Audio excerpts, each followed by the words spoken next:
ओम शांति। 20 मई 2026 के अव्यक्त इशारे हैं।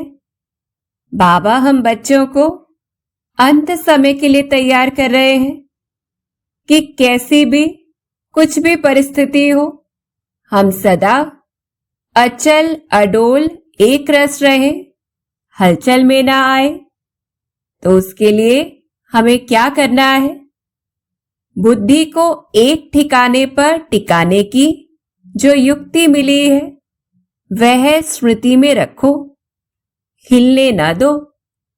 देह और देह की दुनिया से न्यारे बन मन बुद्धि के विमान से सेकंड में आकारी और निराकारी स्थितियों को अनुभव करो।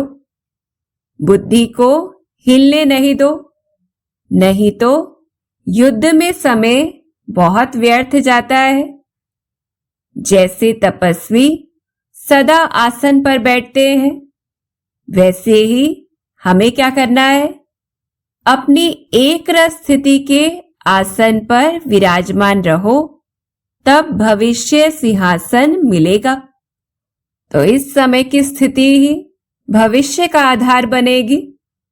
अब अगर हम चिंतन करें तो पहली मुख्य बात आती है कि अभी जो अंत का भी अंत समय है, तो अनेक विपरीत परिस्थितियां वह तो आनी ही है।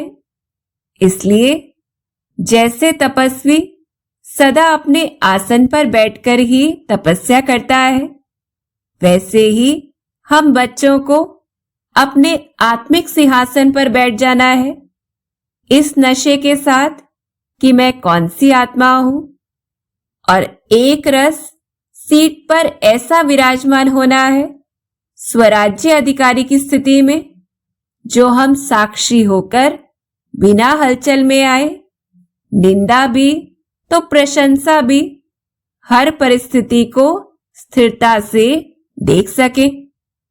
फिर दूसरी बात आती है, अगर हम मन बुद्धि को कोई काम नहीं देते हैं तो वो अनेक जगह भागती है, लोगों की बातों में, पुराने दुखों में, भविष्य की चिंता में, तुलना, अपेक्षा, अपमान आदि में। इसलिए बाबा ने हम बच्चों को बुद्धि को एकाग्र करने के लिए अर्थात ठिकाने पर टिकाने के लिए विशेष युक्ति क्या दी है कि हम आत्मिक स्थिति की सीट पर सेट होकर अपने मन बुद्धि के विमान से जहां जाना चाहे, जितनी देर जाना चाहे, बुद्धि को एकाग्र करना चाहे, उतना कर सकते हैं। तो इसके लिए क्या अभ्यास करना है? बार बार हमें प्रैक्टिस करनी है। देह और देह की दुनिया से मन बुद्धि को न्यारा कर, अर्थात मेरा शरीर, मेरा नाम, मेरा पद, मेरा रिश्ता, मेरा मान सम्मान, इन सब से बेहद का वैराग्य धारण कर कमल फूल समान स्थिति से फरिश्ता बन सूक्ष्म वतन में आकारी स्वरूप में हम पहुंच जाएं। बिंदु रूप में, निराकारी स्वरूप में, परम धाम में गहरी शांति और स्थिरता का अनुभव करें, या सूक्ष्म स्वरूप से अपनी सत्यों की दुनिया में पहुंच जाए। तो ऐसा जितना हम अभ्यास करते रहेंगे, बुद्धि एकाग्र होगी और शक्तिशाली बनती जाएगी। फिर तीसरी बात आती है कि दिन भर में रुक रुक कर हमें ट्रैफिक कंट्रोल आदि के द्वारा ऐसे अभ्यासों से बुद्धि को इतना एकाग्र कर लेना है जो विपरीत परिस्थितियों में भी बुद्धि हलचल में ना आए, और एक सेकंड में विपरीत परिस्थिति होते हुए भी हम मन बुद्धि के विमान से जहां जाना चाहे, जहां मन बुद्धि को एकाग्र करना चाहे, वहां कर सके।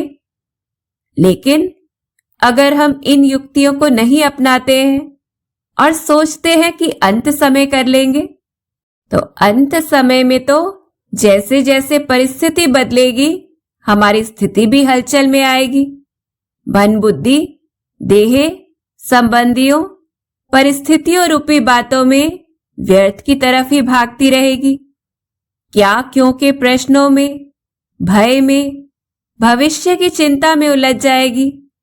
बाबा को याद करने की कोशिश करेंगे तो कर नहीं सकेंगे, क्योंकि अपने ही अंदर युद्ध चलता रहेगा, अपने व्यर्थ संकल्पों का, विकारों का, पुरानी आदतों, पुराने संस्कारों का। स्वयं को स्वस्थिति में टिकाने की अंदर में मेहनत लगेगी, योग लगाने में भी मेहनत लगेगी। और ऐसे जब समय और ऊर्जा वह व्यर्थ जाएगी तो मन थक जाएगा, निर्णय शक्ति भी कमजोर हो जाएगी।